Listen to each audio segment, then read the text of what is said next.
Welcome out to this episode of this podcast episode of Tax Sell Titans. I'm Shade Ferre here with Stephen Swenson. We're going to be covering a number of interesting topics tonight related to the tax sale market.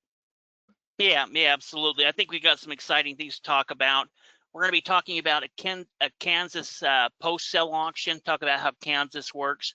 We're going to talk about how to sell property as is. Then we're going to go look at a Mississippi auction, which I think is going to be kind of unique. Mississippi has just gone online. There's some pretty good opportunities there. And then we're going to go ahead for the bad deal review and look at another easement type property where somebody got stuck with buying an easement and kind of what the story is behind that. Yeah, we'll wrap it up with some questions from members and from everybody else. And of course, before we move on, we do have members in so many different places here. We have coaching members that we want to give a shout out to here, our program members, even YouTube members and subscribers. We're just happy to have you all here, and yeah, happy to be able to cover the topic with you. Yeah, absolutely. Like Shade said, we want to thank anyone who is coming to us to learn more about tax sale investing. It means a lot to us. We've been doing this a long time, and we love helping people learn how to be able to do this and have success. In fact, if you're interested, we're going to be in the Los Angeles, California area, April 10th through the 12th for our 3-day boot camp. And we really try to pack the information in. You're going to learn a ton over those 3 days. We go ahead and provide lunch for you. And for members, we try to make it affordable as well. So it's only $299. Plus, we're going to bonus in 6 months of membership, which is about $300 value. Yeah, so essentially we try to make it a bit of a wash there in terms of cost, but yeah, I think it will change how you look at real estate and certainly how you look at tax sale investing. So let us know if you can make it to that event in the LA area. We'd love to have you. Now, go ahead. Let's discuss. We're going to review here for post-auction review. We're going to review an auction that took place here in Kansas. It was one of their 2025 sales that happened. But let's stop for a moment and talk about how Kansas works as a state. They are officially classified as a tax deed state, which really what that means is that the county will wait out a redemption period. Wait for a redemption period to expire, one that issued by the state, and then they'll just simply foreclose on the property so that they can, sell the properties to recover the delinquent funds. And so it's generally just a straight property sale that you're dealing with whenever you attend a tax deed auction. Yeah, exactly. Now, they're going to use a premium bid system, which is like many other tax deed states. They're going to start at the back taxes, and whoever bids up to the highest price wins the property. Now, many of the counties will go ahead and conduct the auction on the first Tuesday of September or the fourth Monday in October, but we have seen different dates other than that. That's just generally when they'll go ahead and do it. Now, what they do is they issue what's called a sheriff's deed to the winning bidder, and that's really kind of the same thing as a tax deed. They're going to go ahead and issue those in the name of whoever registered for the auction. Yeah, I mean, a sheriff's deed is basically a non-warranty deed, kind of like a quitclaim deed. It's right along those same lines. The county isn't guaranteeing anything when they issue it. And again, you can also turn the sheriff's deed, into a warranty deed again, or into an insurable deed for title insurance if you want to go through a quiet title action to get the title cleared up. But yeah, they also do have some over-the-counter opportunities that that are there because of the way that Kansas is spread out. The opportunities kind of vary. In some of the bigger city areas, like for instance, in the Kansas City area, they have a lot of over-the-counter properties and over-the-counter inventory that you can look through. In other parts of Kansas, though, as you move further west, you tend to have smaller areas and less of that. Although some of those areas also have some over-the-counter stuff that can be that can be available, but tends to be smaller. Yeah, absolutely. Well, and like Shade said, Kansas City, Kansas actually has a big land bank with a lot of good opportunities available. Now, what we're going to do now is we're going to look up, take a look at the Shawnee County sale that took place last year and kind of go over some of the properties that sold within the auction. So you're going to pass that over to me, Shade? Oh, yes, I will here.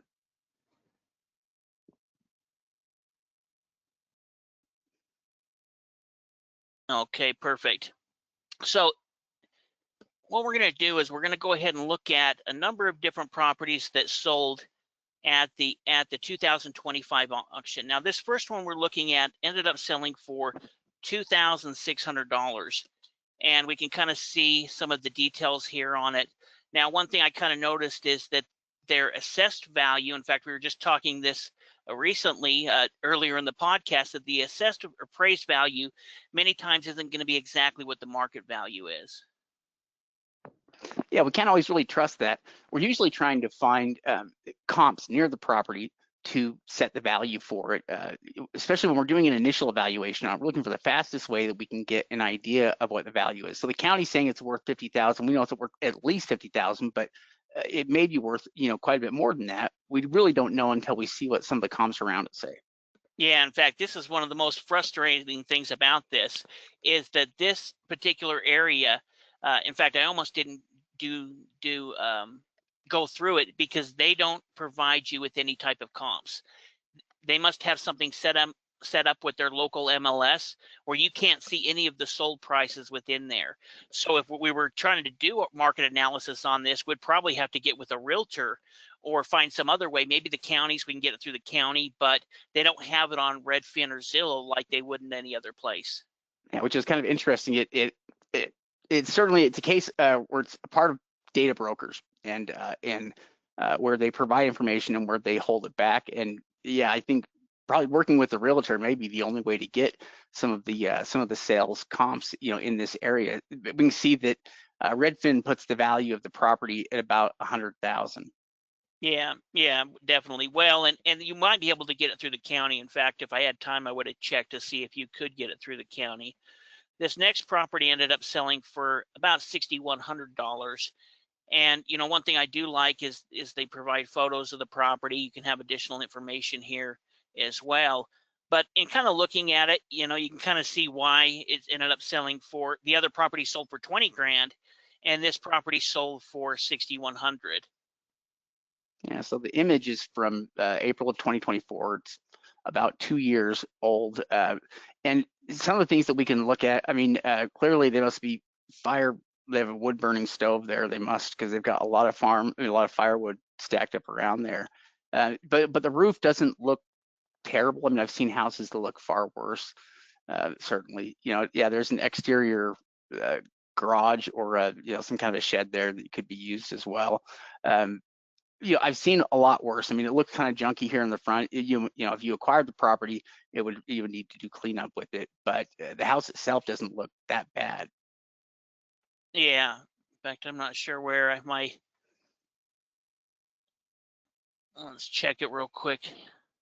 Thought I had the value pulled up next, but I think it was valued at about 54,000. So, it's a little undervalued. They picked it up, but like Shade said, there's some qualities in there that probably still made it a pretty good deal at that price. Yeah, I mean, they bought it for 10% of value roughly, and that is going to be a good deal no matter how you do it. I mean, even if you needed to put some money into the property. Now, it is a value limited property, so it's not one that you can go and put $100,000 kitchen in. But it is a property though that you could probably just merely clean up and turn around and sell. I mean, at the price they paid at, they'll probably be highly profitable. Yeah. This next property ended up selling for 15,100. We can see that as far as the county assessed value, it's a little low. But when we look into the market value, that's what's really going to be the most important. It does look like, at least from this photo, we can see when this photo was taken, which is going to be helpful. At that time, I'm not quite sure. It may have been occupied. We can see here when this was, so that was in 2024. Yeah, This it kind of was, looks like it could have been vacant. Oh, I yeah, guess there's a truck in front of it. yeah. Well, and this might connect to this house here. It could be, but there's definitely a ton of weeds growing on.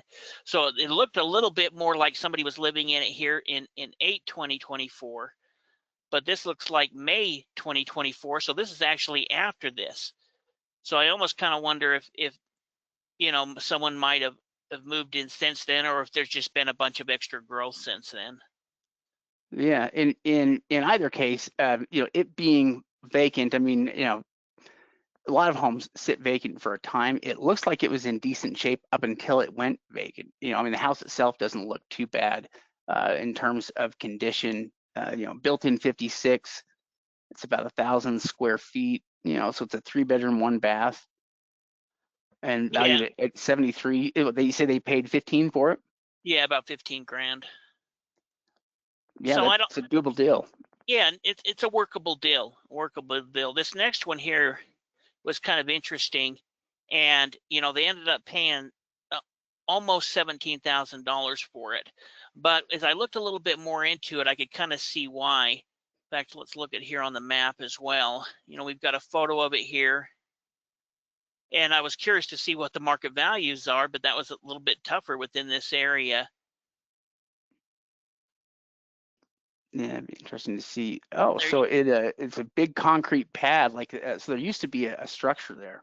yeah, well, and right across the street is a Sonic. There's a bunch of businesses here, and so this is a major road. In fact, there's actually a a billboard on the property as well.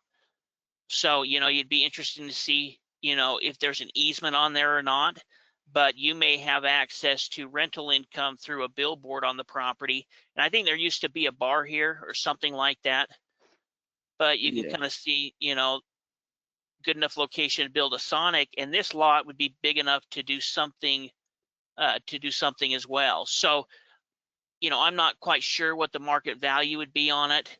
You know, there's nothing there on Redfin, but we can see that it sold back in 2000 for 125, but that's probably when there was some type of structure still on there. But it's a good, you know, 0.4 acre lot right there on a commercial street with possible billboard opportunity. Yeah, well, I think for the cost that, let's see, how much did the property sell for? It sold for 15,000, Yeah, no, 16, almost 17 grand, 16,900. yeah, even at 17,000 with it being a commercial property, and I think I saw that the county's estimate was like 40,000 on it. Um, Yeah, yeah, this will I'm be a guessing pretty it's good. worth 80 to 100, maybe more. Yeah, well, and it's $17,000 purchase price.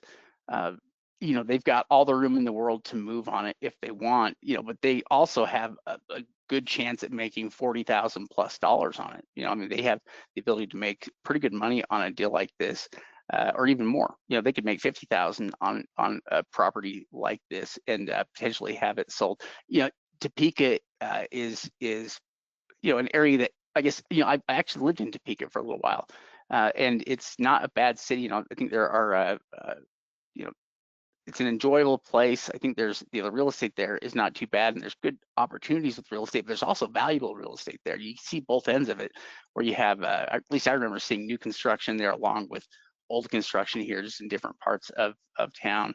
And so opportunities, especially for a commercial property like that on a busy road. Yeah, yeah, absolutely. Well, I think there's plenty of good value there, and it makes sense. I mean, I think maybe even we'd have to do market value, but even at 20,000, it could be a decent deal. Now they ended up paying up this for this home, and they ended up paying 26,100 for it. You know, we can see some of the details of the property here. You know, it was valued at $70,000, and so they were willing to pay up for it. And I think that you know, maybe because the condition, you can see that there's a new roof, you know, also, you know, in the area. So I'm not sure, because I can't check the comps, how good a deal this was. If we just take and say it's worth 70,000, they paid, you know, 26,000 for it. They paid a lot more for that property than some of the other properties.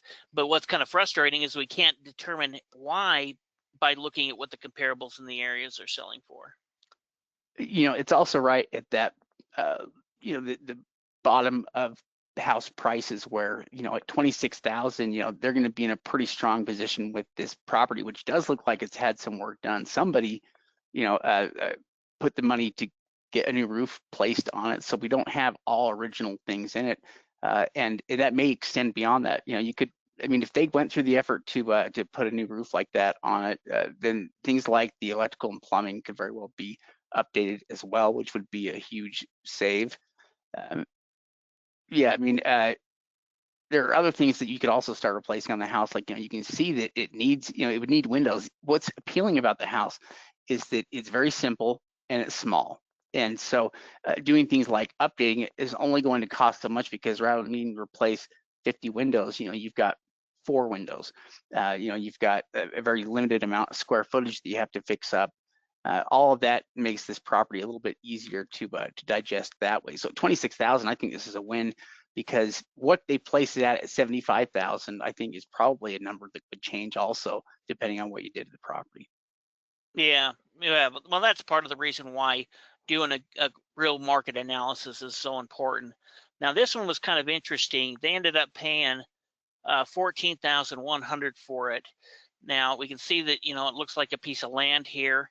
The county has placed a value of about 60,000 on it, and this may have been one of my favorite kind of properties as far as the land is concerned. We'll go ahead and look at the map here. As that's pulling up, it's actually this area right here, so we can see all of these new construction here.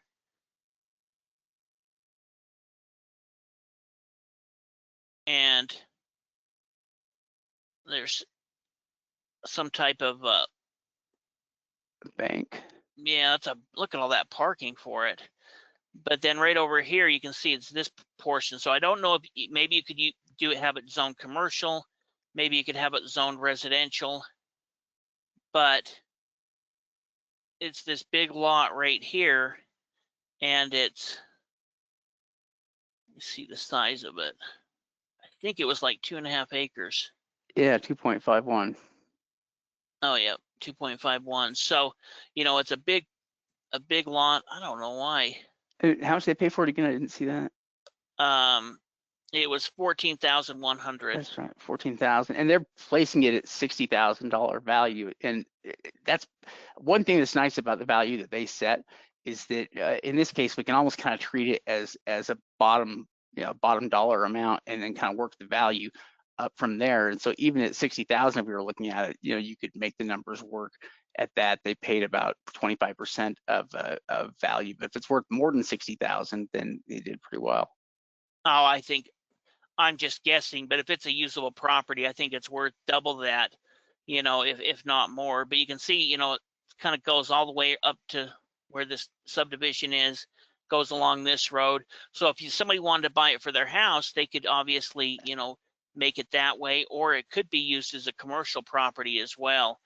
It kind of starts right around here and then goes all the way to here. So it may even be able to put like a big apartment building, or make it into twin homes or something like that. And subdivide it into 2 lots or something if you wanted. Or yeah, well, and if somebody wanted to make higher quality townhouses, for example, you could probably put 20 units on there.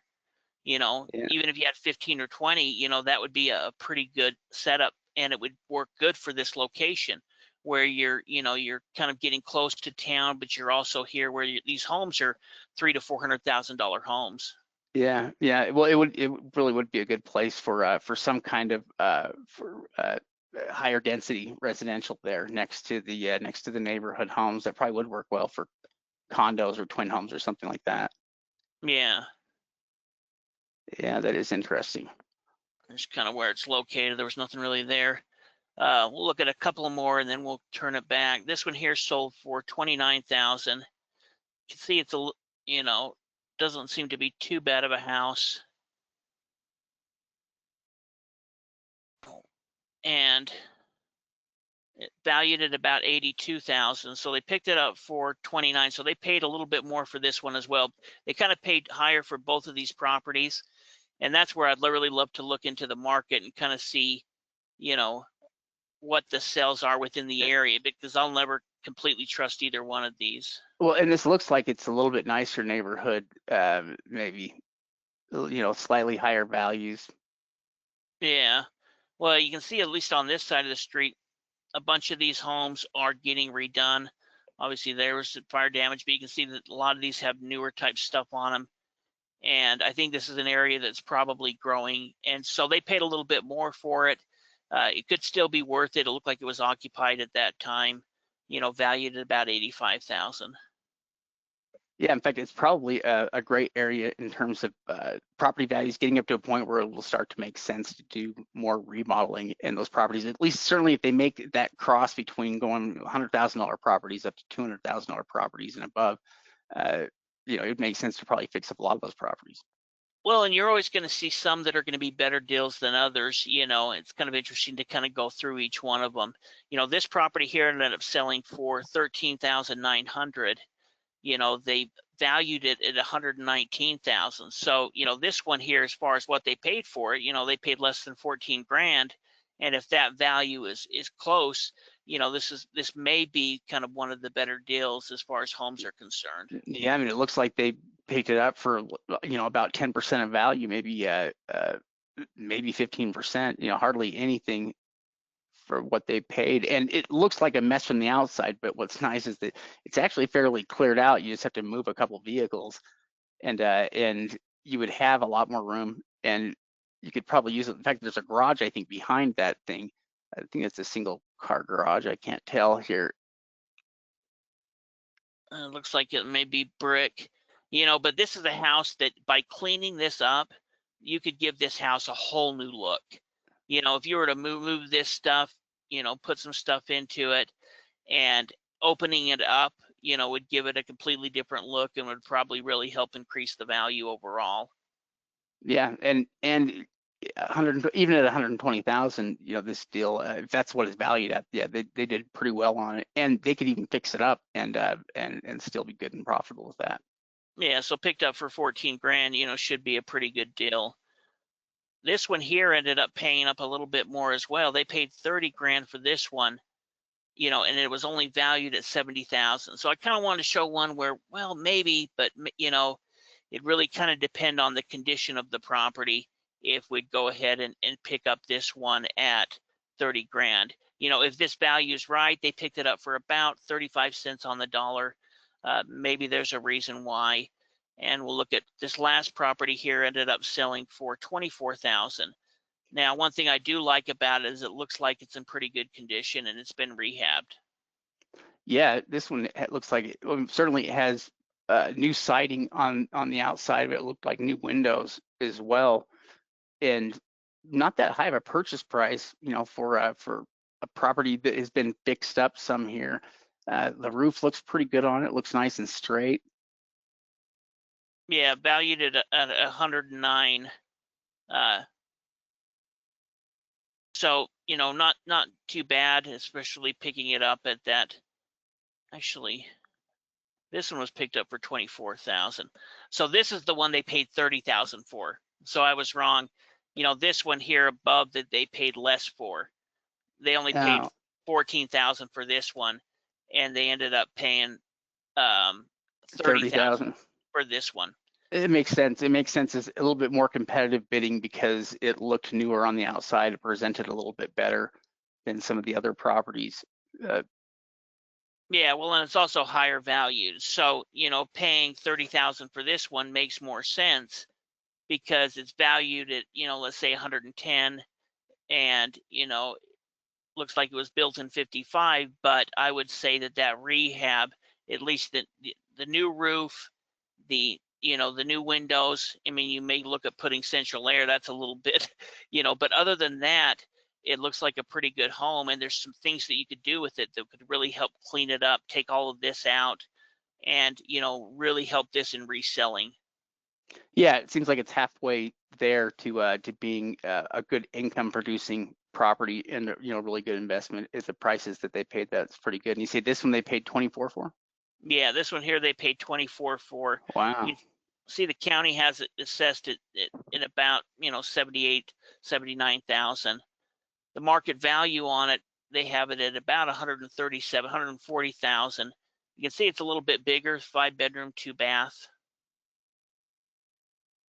And this one may take a little bit more work, but it very well could have some value. You can see how it does need some work there, but it's a pretty big structure, and has a little bit higher value. And from what I can see, I think some of these homes in the area might be a little bit more valuable.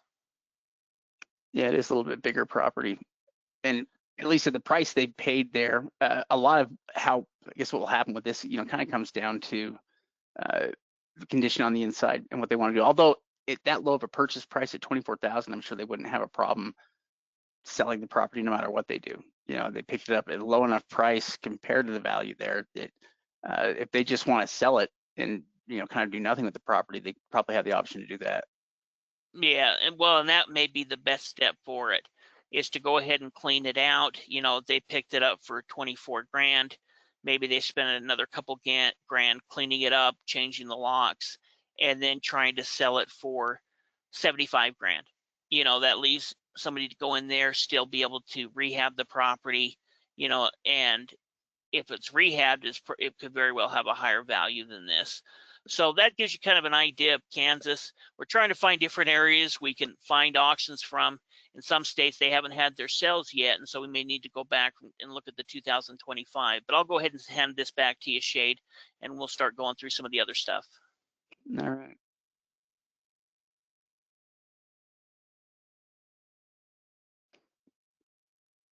Okay, let's go here. And for the training topic of the week today, we're going to be talking about selling property as is, or selling for what we would call wholesale value. It's always how we've kind of used the term of wholesale is when we're selling a property as is, essentially with a clouded title is really what we're doing when we sell properties as is. Like a tax deed is a clouded title. A quitclaim deed is a form of a clouded title, and that's when we're selling as is, using a quitclaim deed. And the reason we do that is because it's what makes the most financial sense. We're basically selling the property the same way that the county sold it to us. And so, if we buy a property here, from the county, when we go on turn around and sell it, we may put some profit into it, but we're probably not going to sell it for its full value. If it's a $20,000 property, we would probably list it for $10,000 because it's a clouded title and because we're trying to sell it quickly.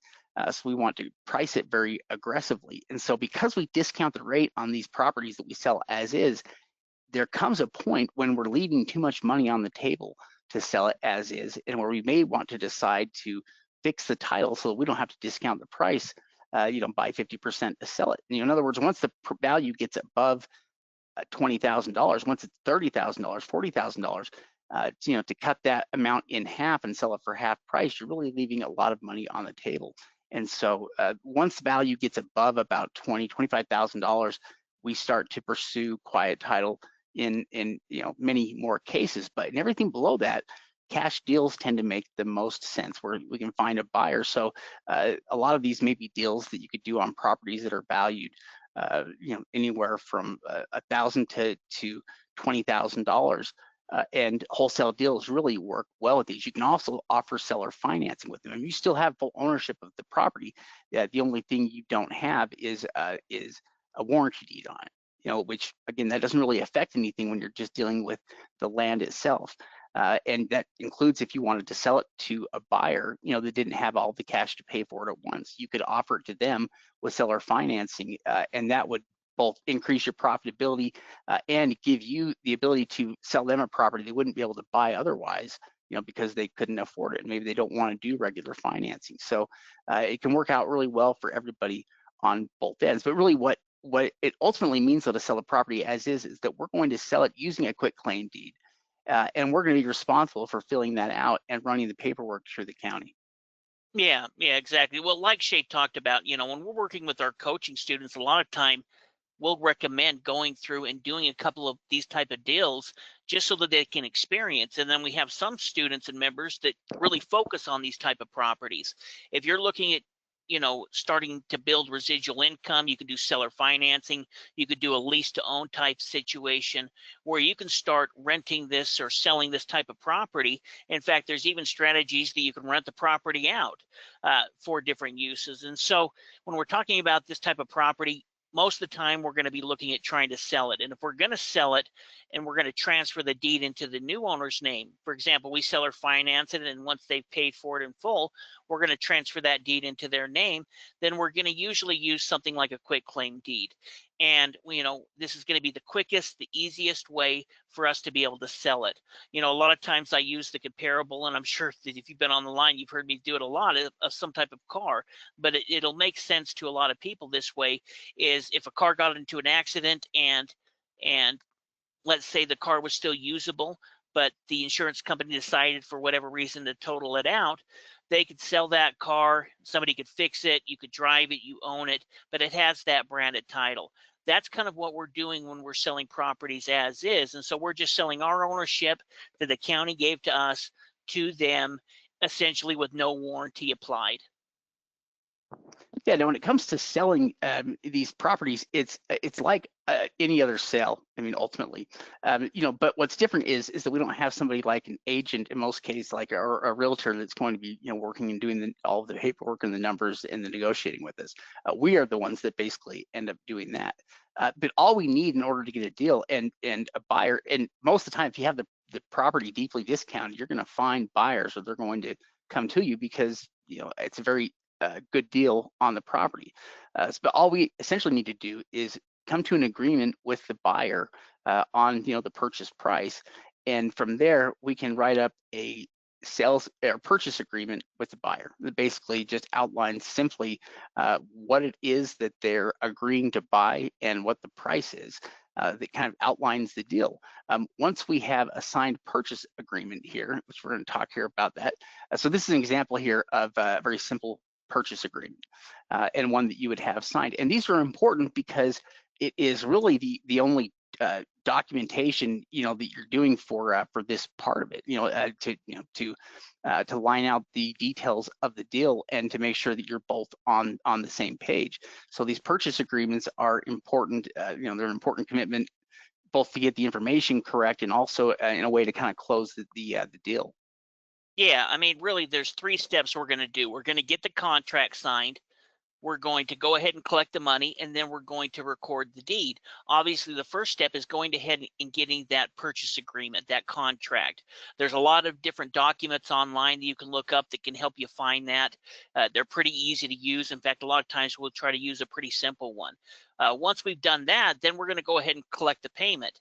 And the good thing about collecting the payment is that there's lots of different ways that we can do that. We can do it by cashier's check. We can do it by wire transfer. We can do it by money order. We can even collect by a personal check. We're just not going to record that deed into their name until that check is cleared. But there's even ways that we can collect on online payments like PayPal or Venmo. We've had students and have done that ourselves, where if we're selling one of these properties cheap as is, that may be a good way to be able to transfer those funds into your account. And then at that point, you can go ahead and have the deal paid for, which will take us on to the next step. Yeah, once we've collected payment, it's up to us. It's our responsibility to handle the paperwork for transferring the deed, and the county recorder, or it just depends on the county. In most cases, maybe the county clerk's office or the recorder's office, one of them is going to be responsible for things like recording the deeds. And what we need to do is we need to talk to that department before we just try to send this in, because we're going to need to send in a quitclaim deed that's been filled out. It needs to be the correct type of form in terms of quitclaim deed. So there's requirements there. But more important than that are going to be all the things that the clerk or the county recorder is going to want us to include in the packet that we send in. So it's not going to be just a quitclaim deed, but it's also going to be things like payment for any pages that they have to print, or if they have some kind of a documentation fee or something, you want to make sure you include payment for that. There may be some kind of a transfer tax that is that's included, or something you need to go and purchase some kind of a receipt for, so that you can include that as well. And in some cases they may ask you to include an envelope that's already stamped and filled out to the new owner, so that when they print out the new deed, they can simply put it into the envelope and mail it out to the new owner.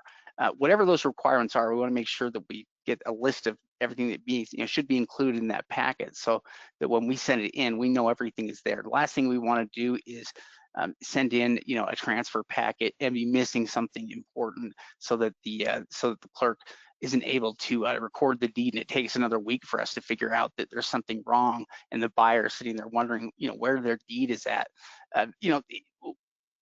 We can avoid all of that if we're just careful, in the packet that we send in.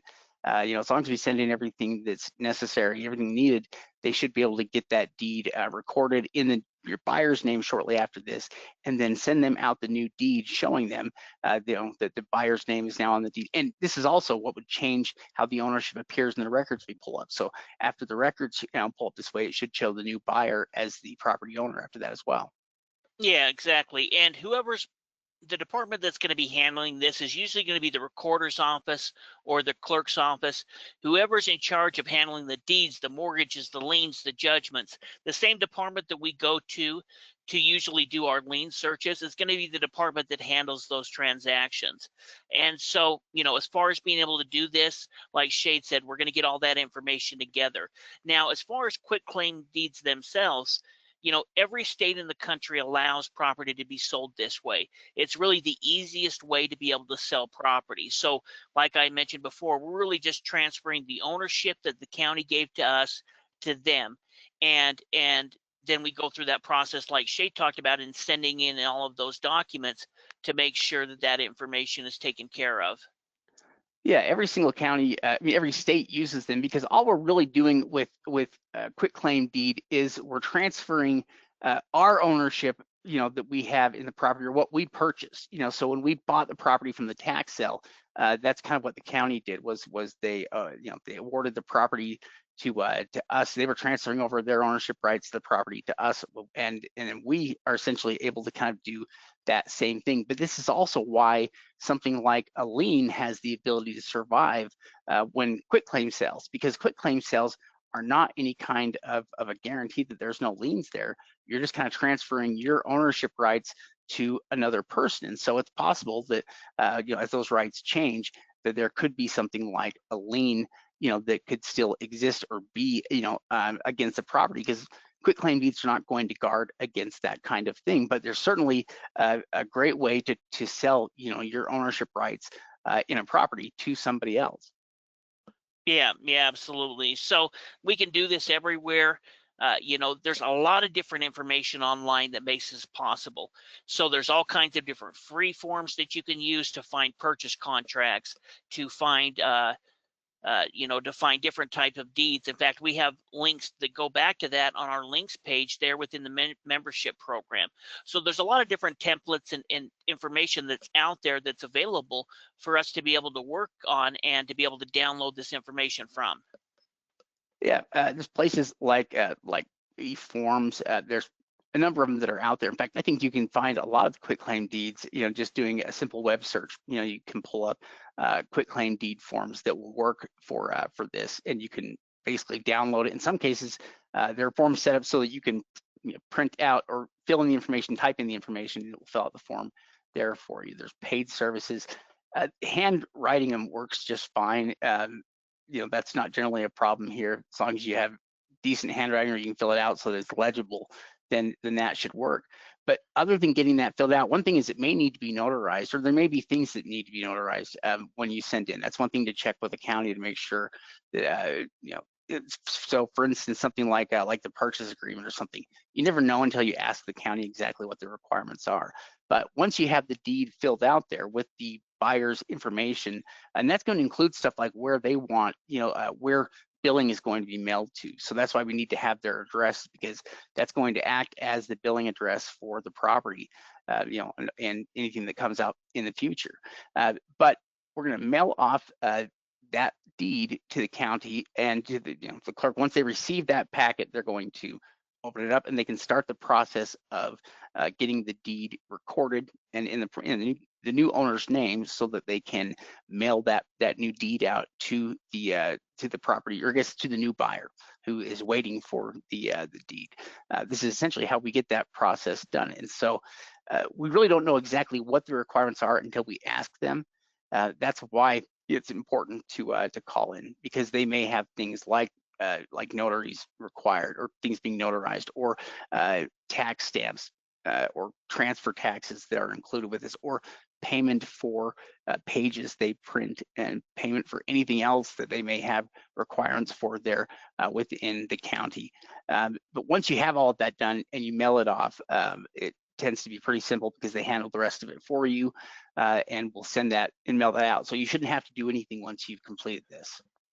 Yeah, exactly. In fact, Shade's already kind of talked about this, but I'm stressing it's going to be important to go ahead and find out exactly what you need, because that's going to determine how big of a check you need to write. Do you need to write more than one check? You don't want to have to go through this whole process, twice. So go ahead and make sure that you find out exactly what you need.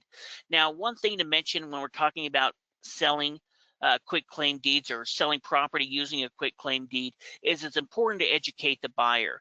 Many buyers don't understand tax deeds. They see a great deal and they're going to be, wanting to be able to purchase it, but we need to explain to them why we're selling it at a discount. Kind of like we talked about, when we're talking about this tax deed transaction, is we're talking with that buyer, they may not know about tax deeds. And so many times we'll explain to this, yes, I picked this at a government auction. It went through a judicial foreclosure. And so because of it, I was able to acquire it. I'm selling it to you. We're going to be selling it as is, and explain to them how and why you're offering is a discount, because that's going to make more sense to them on why they're getting a discount, and also give them the options that they have, after they've already purchased the property, if they want to get a warranty deed on it. Well, I think people need to trust the deal, and if it looks too good to be true, they're always going to wonder what the catch is if you don't explain it to them. They may have interest into what the deal is with the property when they call you, because your property is going to be much cheaper than it probably appears like it should be. I mean, oftentimes we'll be selling the property for less than what the county estimates, the value of the property, and quite a bit so. And so they do need a reason why we're doing that, and certainly we have the reasons, and we just need to help them understand. But Steve's right in that buyers don't understand property deeds in general. They don't understand quick claim deeds, and they certainly don't understand, warranty deeds. By most buyers, when they think of a real estate transaction, they think about when they bought a home once, or when they bought some other property. Most likely that was done using a warranty deed, and probably a realtor or somebody like that, that handled a lot of the transaction for them. So their experience is fairly limited, with how this works and what it is. And so it is helpful if we can basically explain to them how we acquired the property, that we purchased the property through a tax sale, and we can explain to them how we'll be transferring over the title, but also what their options are for clearing up that title. That's going to be something that's going to be interesting, or that will be important for them, is what they need to do in order to clear up the title. For some buyers, it's a bigger concern than for others. I mean, if a buyer is picking up a property just because they want to expand their backyard, then they're not really going to necessarily care about the nature of the title at the time, because it doesn't matter to them. They're not looking to sell a property for anything, and it's ultimately just going to be kind of adding to the overall value of their property. But what they may need to know are the steps they need to take, or what they can do. So in lots of states, if they just wait long enough and pay the property taxes, they can avoid going through a quiet title action and or getting get a warranty deed on it, just because essentially by paying the property taxes over a long period of time, they kind of prove their uncontested ownership rights over the property.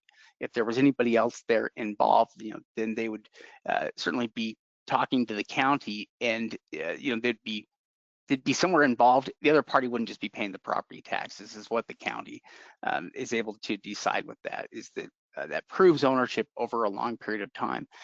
But there's also options to fix titles using either a quiet title action through an attorney, or finding, ultimately the problem with not having a warranty deed comes down to qualifying for title insurance.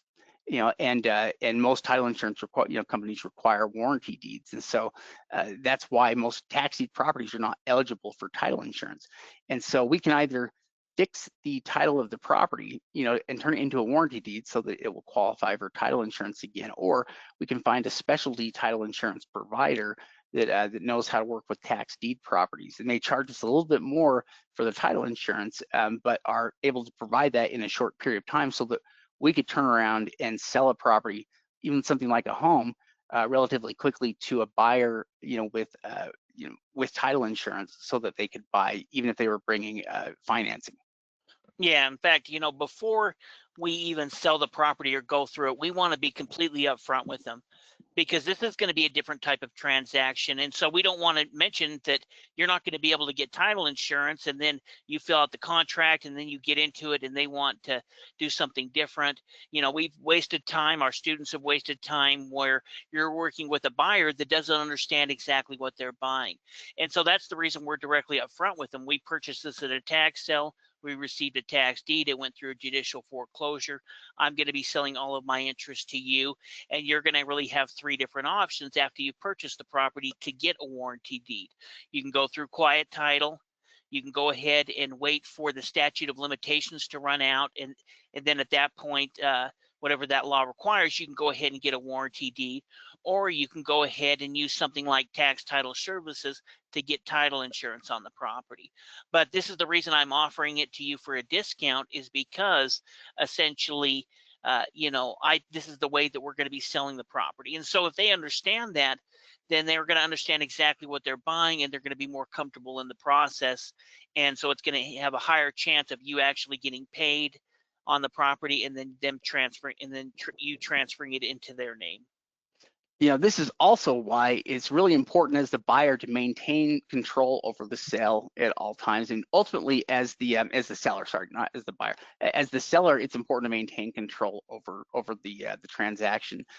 You need to be the one that provides the contract or the agreement, the purchase agreement between you and the buyer, and that's not because they're all bad, but if you let certain buyers do it, they will certainly just take right over certain parts of the process, and are happy to do those things for you with their own agreements and contracts. But the reason why specifically we need to do it this way is because if they take it over, they don't understand, we're not selling this property with a warranty. There's no warranty that is going to be implied with it. We're selling the property as is, using a quick claim deed, and that's why they're able to get the price that they're able to get.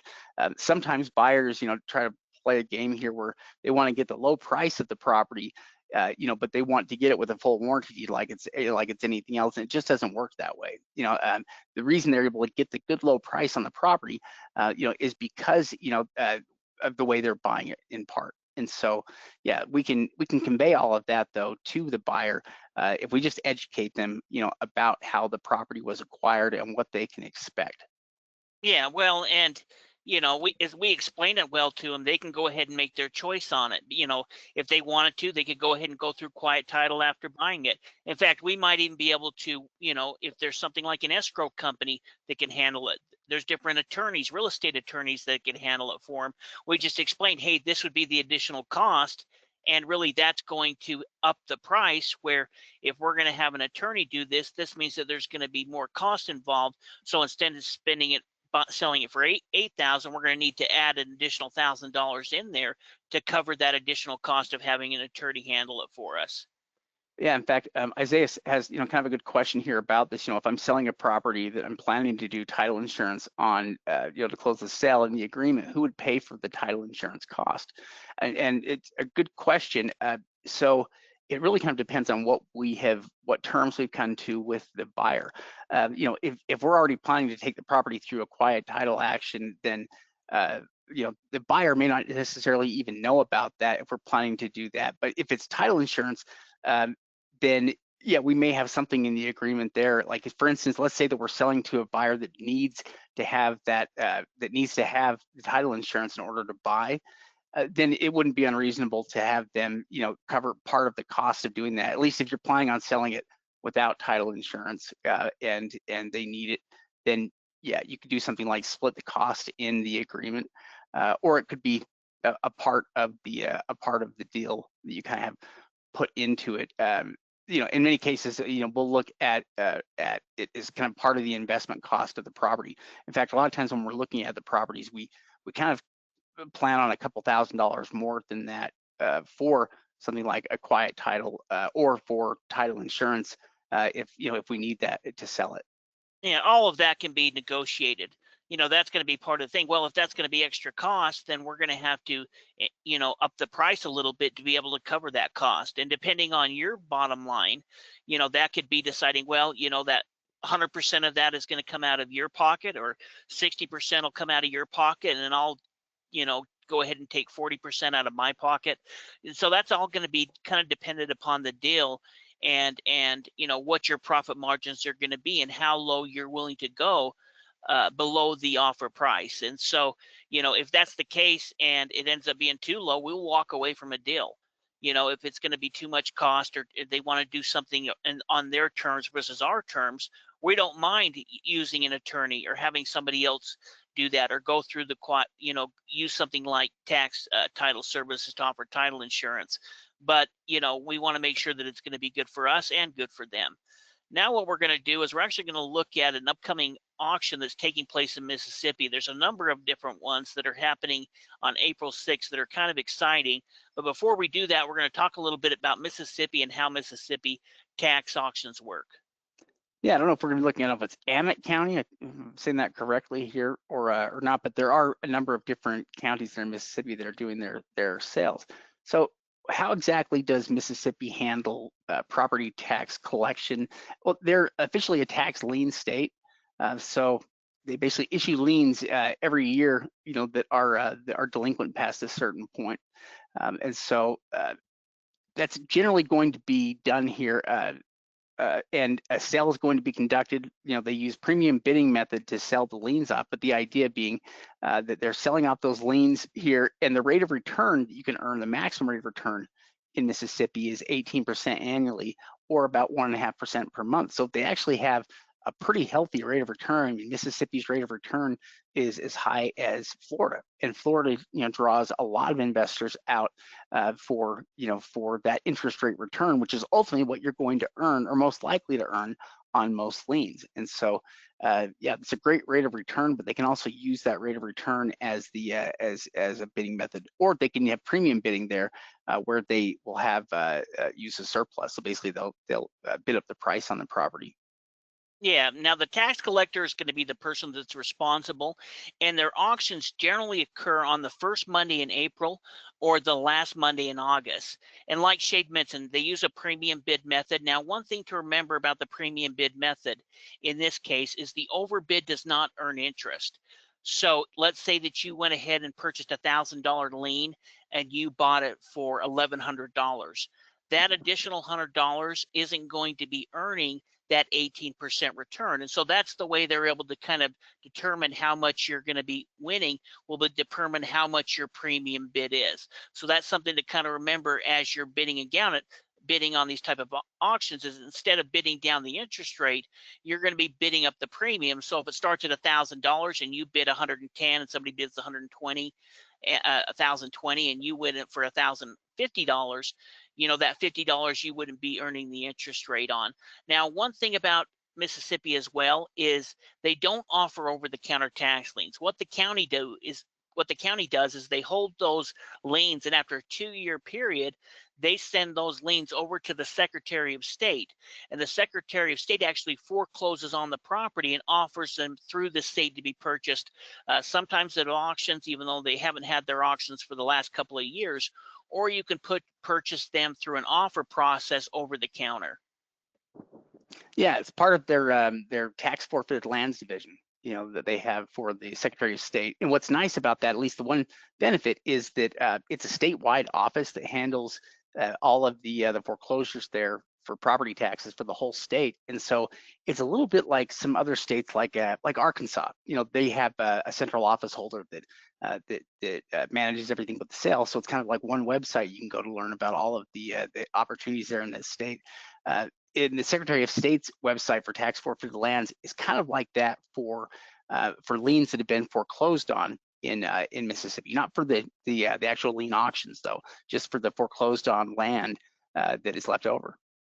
Yeah, definitely. So there's tax deed opportunities there, but now that Mississippi has moved over some of their tax liens online, this is really giving us an opportunity to be able to purchase tax liens within this state. Now, I understand the premium bid method's a little bit different than bidding down the interest rate, and you kind of got to calculate what your interest is actually going to be. So instead of earning 18%, maybe you're earning 16% or 15% on it, depending what your premium bid is. I think this could be a really great state where we could get higher interest rate returns than we could in a state like Florida, especially because they're new to online auctions. And as we were looking through some of these different counties, it seems like to us that the opening bid amount is just a small fraction of what some of these properties are valued.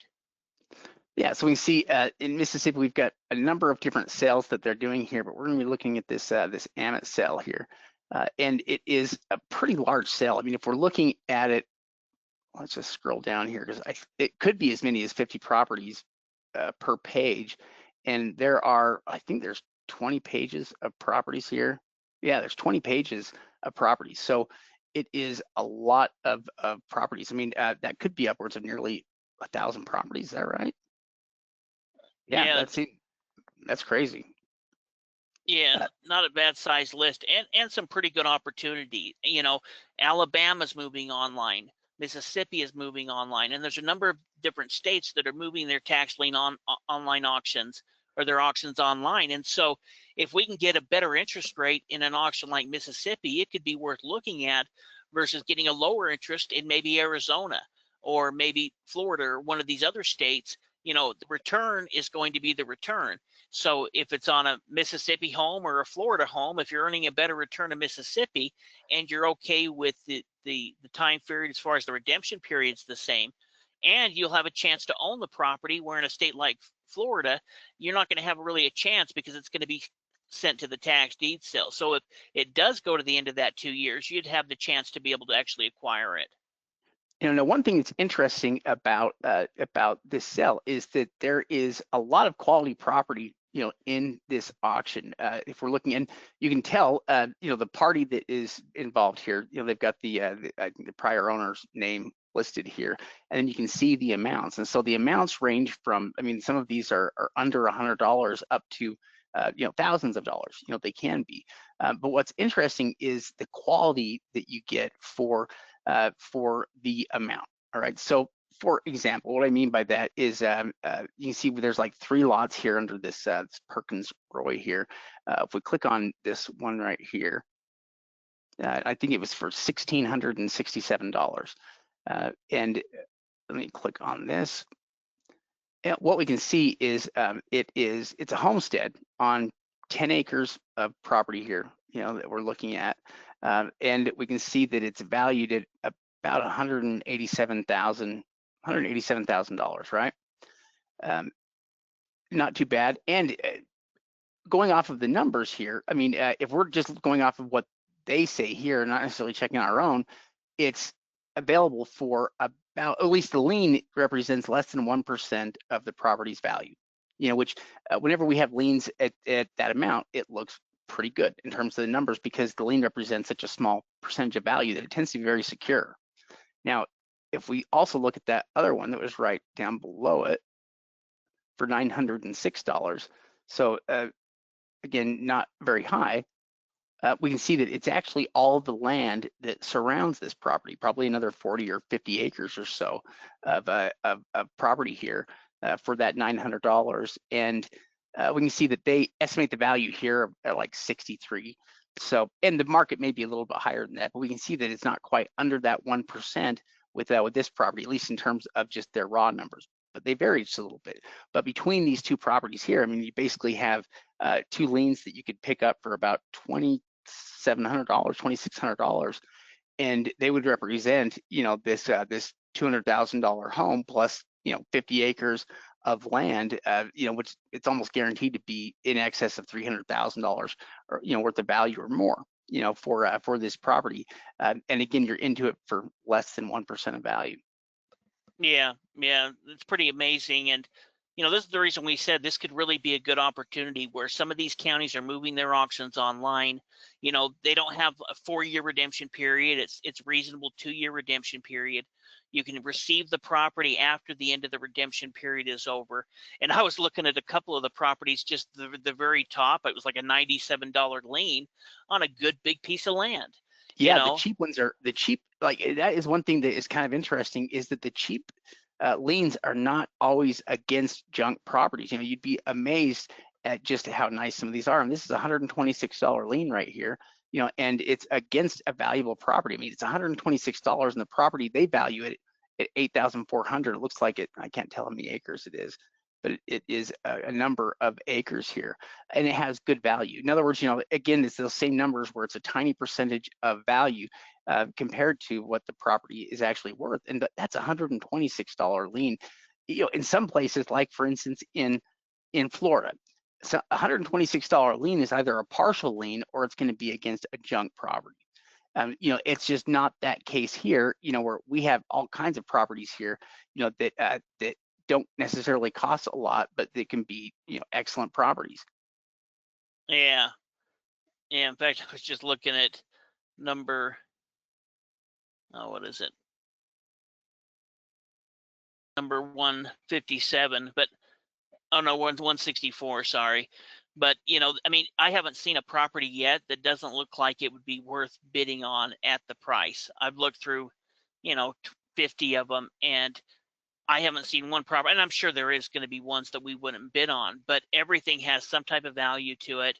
I think the county assessed value on a lot of these is less than what the actual market value is, because I've looked at a couple of the homes and a couple of these different properties, and it seems like it could be anywhere between 30 to 50% higher than whatever the assessed value is. Yeah, I'll bet it almost certainly is, which would only make these deals that much better. And something else that's interesting is there are a number of commercial properties in this list as well. You know, there's probably some, well, there's a number of very nice residential homes as well. I mean, there's homes in here that are valued in excess of $500,000. You know, that's just what we've seen here so far. I mean, this is a lumber yard, you know, that's like 22 acres. And it also, there's the one right down below this. So this one is, it's like $2,000 is the base, not $2,200. And I think the one right below it here is also the same thing, Green Tree Lumber here. And this one is like the building that's right down below it, and another 7 or 8 acres of property that you could go after. Yeah, right here. And you know, they value it. You can see the building itself is valued at 200,000, and they kind of add the land on top of that here with the property, and you've got another 8 acres of property, and the values are probably higher on all of these compared to what the county estimates them at. In fact, there's a few of these that are very interesting. Let's see here. As far as So land, oh, what page are you on? Well, I guess it on doesn't matter. page, which page do you want me? Do you want me to go to a certain page? Oh no, I just thought you were still on page 1. It doesn't matter. Uh, You can, whatever. Oh, no, no. In fact, there's a lot of land in this cell. I was amazed.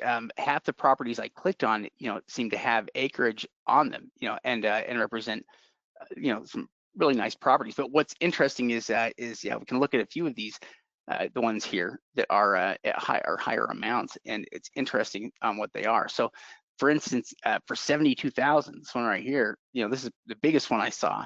But if we go and look at it and what it is like a retirement community home is what it is. You can see, you know, community elder care services is kind of the name of the business here.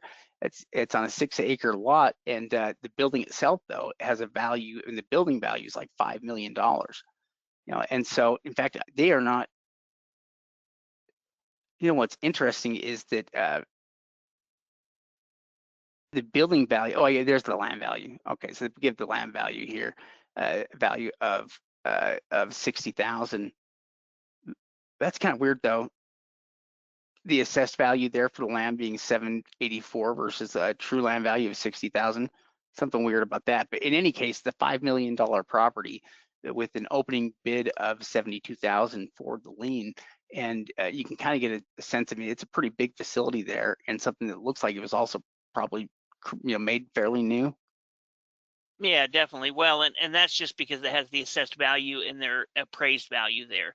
That's the difference between those. But obviously, being a $72,000 lien against a, you know, a county property that has a value of $5.3 million, your $75,000 is protected against all of that real estate. So either scenario, you're going to be able to make your money back or get your interest rate return in most cases. And if not, you're going to be able to acquire the property. Yeah, I mean, in every case, your money is just so well secured. I mean, even this one, it's an $8,000 opening bid, which seems like it's high, but then you go and you look at it and you see that, it's actually, whatever it is here, it's a $500,000 building, that they have, that's set up there. So the property is pretty well secure in terms of the lien is highly secure. And the same is true with the small ones. It's very interesting in that way. And, Mississippi pays a high enough interest rate return, that it's a good investment, to pick these things up. Even the ones that don't have that much, that don't cost much, $200, we have properties that are still highly secure, $20,000 in value. And it's not something that we've seen just once. I mean, it's pretty well every time we look at these. I'm sure there's junk property in here. I've seen a few pieces that are kind of junk. I mean, $3. Let's see what the $3 one is. That's got to be it. Yeah, yeah, okay. So there's the $3 one is junk. At some point, it gets cheap enough where you're just looking at junk properties. But uh, from between there, we saw some that were $100 and were still good, valuable pieces of property. Not just junk land. So it's going to be $100. You could still have good pieces of property. Maybe if it's down to the single digits. Yeah, I mean, that would be a great piece of land. It's probably valued around 15 grand, I bet, as far as the market value. You can see that Mm, the total value is around 10. So I would bet that it would be about 10 to 20 grand, depending on the market value for a $135 lien. So your $135 is protected against a property that's valued anywhere between 10 to 20 grand. Looks like it's a good sized lot, so it's buildable. So this is the type of opportunity in a state like Mississippi to earn a great interest rate return while at the same time acquiring property, yeah, or the yeah, and possibility of acquiring property, I guess I should say. yeah, there's so many interesting properties. And what's also kind of interesting is the way that they have them listed, we can always see if it is related properties. If we if one property is has a high chance of being next to or somehow related to the property, but like we see here, we J&N Timber Company, J&N Timber, we've got a couple of those there, so it can give us some clear indication, that they're from the same owner. We really don't know until we get in there and look at at what the property is in terms of its mapping, see what it is, see where they place the value on it to see how secure it is. And I don't think we've seen very many cases here where the property isn't where the lien doesn't represent 1% of the property's value or less, and that's just highly secure. In that case, it's always going to make sense to want to foreclose on the properties. Your money's highly secure. And if you make that 18% rate of return, that's a great rate of return too, that you can't earn in just any lien state. Yeah, well, and as far as the research is concerned, we're not going to have to put the same type of research we would in a tax deed proper or anything like that. In fact, we'd probably take kind of a approach where we're going to bid on as many tax liens as we can get, because there's going to be a number of them that are going to be worth bidding on. I would say, just by looking at what I've seen, that probably 70 to 80% of these, if not higher, are tax liens that if you won would probably be a good, safe investment as far as what type of property it's connected to. Yeah, I'd say it's even higher. At least from what Yeah. we've seen, it's a really high percentage of these properties. Even one here that has a $6,000 amount, it's one of the higher ones, on the list. But it's against a property, that is valued at nearly $500,000. And it's a single-family home as well that we can see. They've got the address. Actually, no, the owner there would live in Louisiana. Yeah, we can see all this property here, and it's clearly another house. And the same thing would be true. Let's look at. I mean, what's kind of crazy is just how often these are always good investments with numbers that work. A lot of these are acreage. I've been amazed at how much acreage is in this particular sale. I don't. This one doesn't say how many acres that is here offhand, but obviously that could be 30, 50 acres of property there, starting at $1,000, and you can see that they say the true value there is 69,000. Steve's probably right. That's probably half of what the real value is, or maybe even less. And so again, very secure investment. And if you're into land, there are a lot of these liens are placed against large plots of land. Yeah, yeah, exactly. Well, and as far as acquiring the property, we're going to have a better chance of actually acquiring a piece of land than we would a single family home. So when you can buy tax liens, I've seen tax liens as little as $50, on this list that look like they're great tax lien certificates that would be worth bidding on good solid property. And so if we're looking at earning a good interest rate return, if we're looking at being able to buy a number of different tax liens, looking at these different states are giving us an opportunity that we didn't have, even last year or the year before, as more of these areas are moving their auctions online. Yeah, and there are just, keep in mind too how many liens there are here. I mean, we're talking about 20 pages of properties, and there's got to be at least 50 a page. I mean, it's a crazy number. I mean, it's like 800 to 1,000 properties or liens, that are available here, for all different amounts here. And yeah, it is one of the weird cases where normally if you get a lot of inexpensive liens, liens that are for uh, under $200, under $100, they're going to be junk. But these liens, we haven't seen any of these that have been junk. All of them have been sitting at really low amounts. $300 lien for $25,000 property. That's probably the worst numbers we've seen yet, and that's just barely over 1%. Most of these are going to be well under 1% on the properties.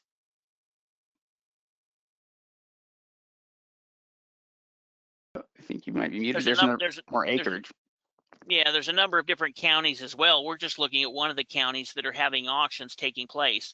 So Shade, go ahead and go back up to the top real quick.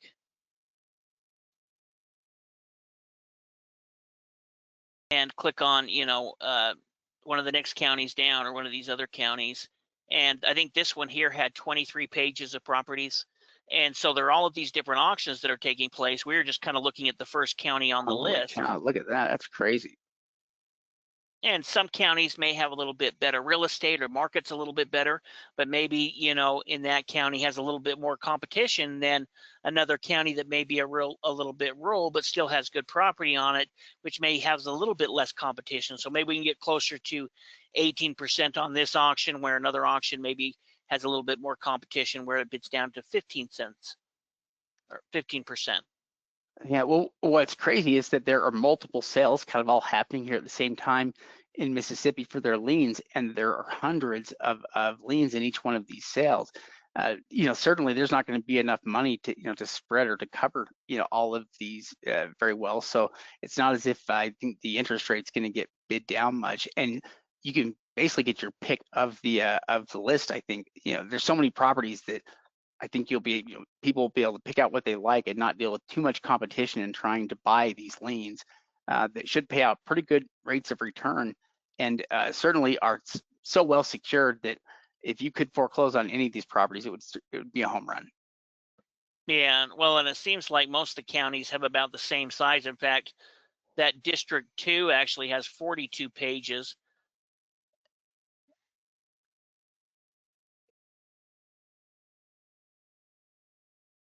That is insane. These are all on the same day, all happening on the 7th. The 6th, I believe. Let me check, because I think they all happen on the first Tuesday. That Mississippi kind of has time in April and a time in August, where they go ahead and auction off on one of those 2 dates. Yeah, this one is more downtown area here, or at least it looks like more. See, that was a commercial property, but holy cow, I can't believe how many properties are here and the varying amounts.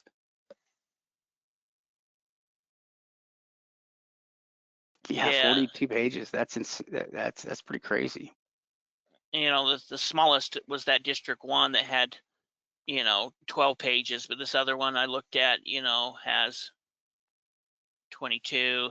So there's a ton of different auctions that are taking place in Mississippi. So if you're interested in tax liens, now's the time, because there's plenty of auctions taking place within the Mississippi sale.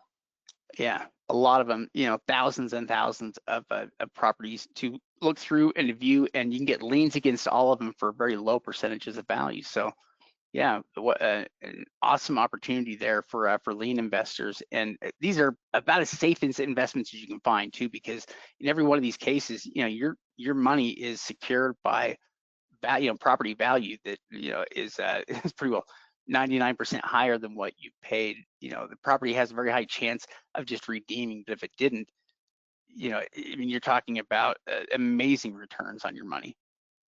Yeah, yeah, definitely. So hopefully that gives you guys an idea of how Mississippi works, what type of opportunities are available within there. Before we go ahead and answer any questions, if we have any, we want to go ahead and do a bad deal review.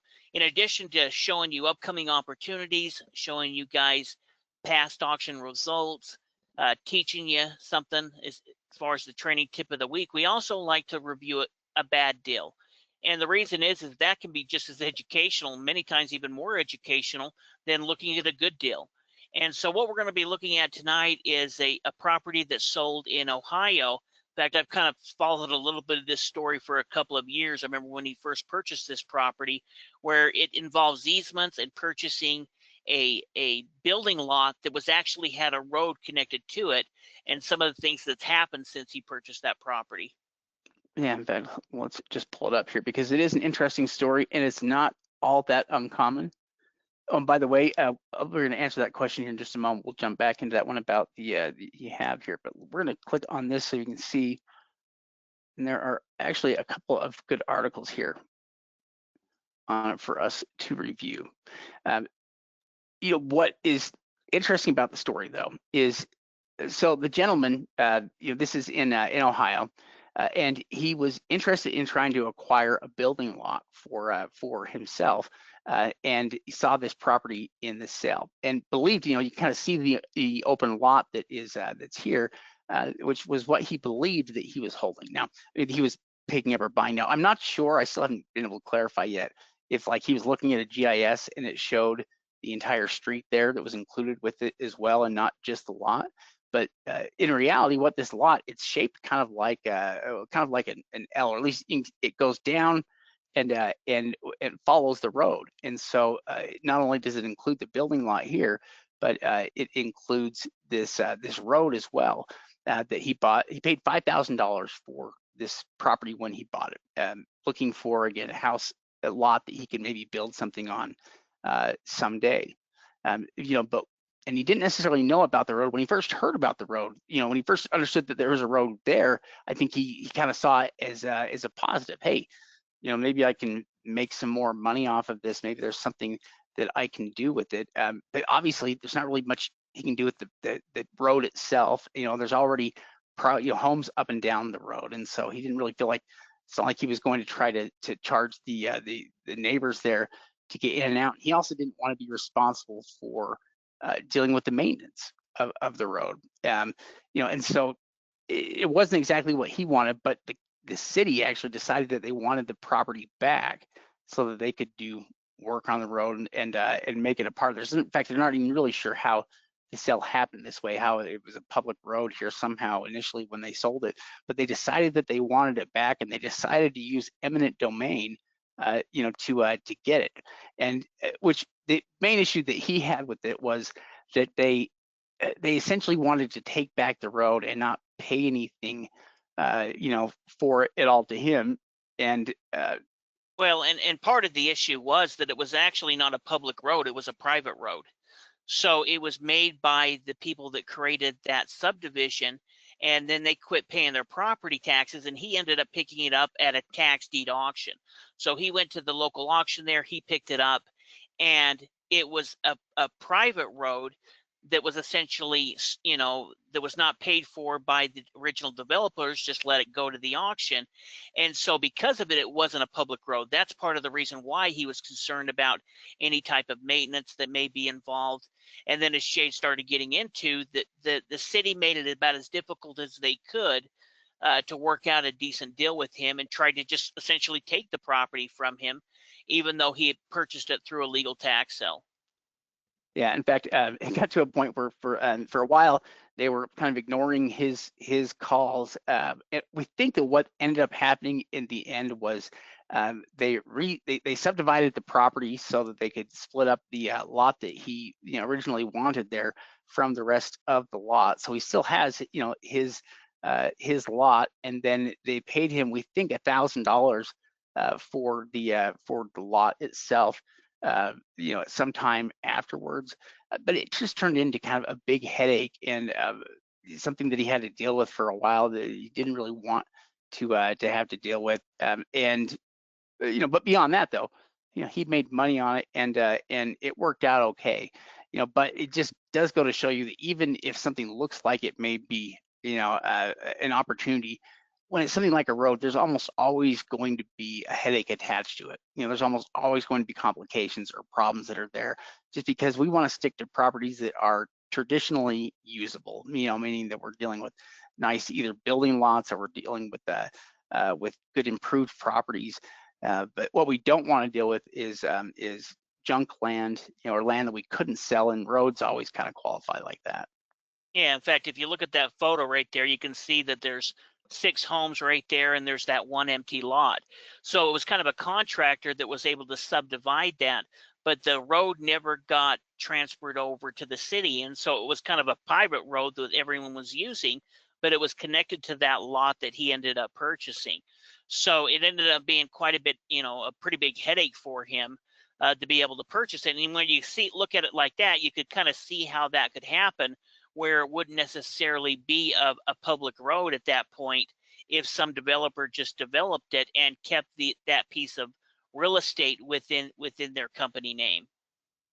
Yeah, yeah. So it's kind of an interesting sale, and also something that happened to somebody that was new. And this guy was not a professional investor. He was just a local there that came across the sale and thought what might be an opportunity there to acquire a piece of property, some kind of a building lot, but just turned into a little bit more of a headache than that. But in the end, it worked out great. He got the property that he wanted. He even put an extra $1,000 in his pocket, on that, and he still has the lot, so he can turn around and sell it for a profit if he wants as well. And just more or less his time. Yeah, yeah, definitely. So, the fact that you guys are on the call this evening, you're going through and you're learning about what to do and what not to do. If you go through the 3 stages of due diligence that we talk about within our membership, you're going to be able to see these things before. In fact, really stage 1, as we're looking at the GIS map, should be able to kind of help eliminate a lot of these easement type properties. And as we get into stage 2, we can look at the deed and see, is there actually an easement attached to it as well. So in addition to all of the good properties that we can purchase out there, there's also risks that are going to be involved, and we want to make sure that you guys understand those risks and know what to do when you see them. We essentially just avoid any of those type of properties. Yeah, now we had a question here that was asking if we could explain premium bidding again with tax liens, because it's a good question too. The term premium bidding gets used with tax liens and tax deeds, but it's a little bit more complicated with the lien than it is with the deed, because with the deed, it just means we're bidding up the price, the highest bidder wins. But with liens, what's different is we have the initial amount of the lien, or the opening, or the base amount of the lien. And with premium bidding, what will happen is we can bid up the price of that above, beyond what the lien amount is. But doing so, like Steve was saying before, the overbid doesn't earn interest.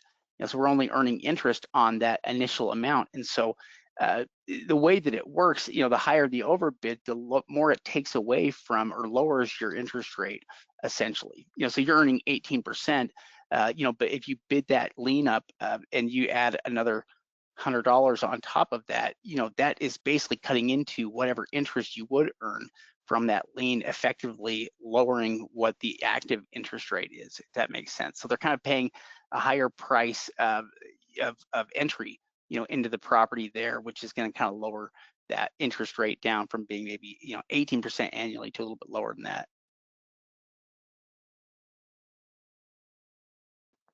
Oh, I think you might be muted here. Oh, yeah, it's really kind of the process, like Shade mentioned, where the investor is going to bid above the debt, the amount of the tax lien certificate. Now, one thing to check into premium bid, many of them aren't going to allow you to earn an interest rate off that premium bid. And there's some situations, I can't remember which states those would be right now off my head, where they may not even give you that premium back. Most states do, but that when those kind of situations, the premium tend to be smaller because you're not even going to be able to get that money back.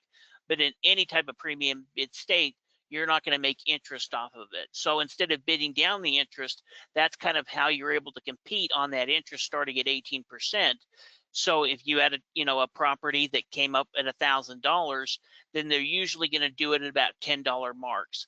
So who's willing to buy that tax lien for $1,010 or $1,020 or $1,030? But the difference is we're not going to be earning an interest off of that overbid amount. Yeah, and hopefully, you get it back. If you don't, then it's something you've got to kind of count against the investment as a whole, and overall cost. But yeah, premium bidding is fairly common in lien states. Although, I mean, the easiest to at least when you're just looking at the liens is bidding down the interest rate return. But you hate to bid down the interest rate return too low. Sometimes premium bidding can work as well, although it's kind of effectively the same thing. Yeah, so it's a little bit more complicated to kind of figure out versus what is my actual return going to be.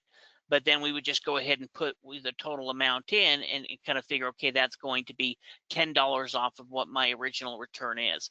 So if over a year period of time on $1,000 tax lien, I was able to make $180, well, maybe I ended up buying that tax lien for $1,040.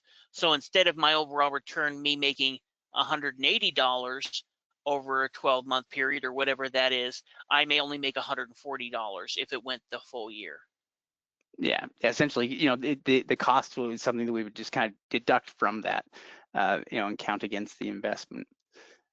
But yeah, hopefully that helps you understand premium bidding in lien states like Mississippi. Like Mississippi we were just looking at. And if there's any other questions, we're happy to take those. But we have had it's been an enjoyable training here tonight. We've covered a lot of interesting topics. We've looked at some great properties too. Yeah, absolutely. We appreciate you guys, attending this live. And for anyone that re-listens to it, we hope you enjoyed it. So again, thank you. We really appreciate all of you. Yeah, you bet. And we'll see you again here next week or for the next podcast. We'll see you then. Yeah, appreciate it.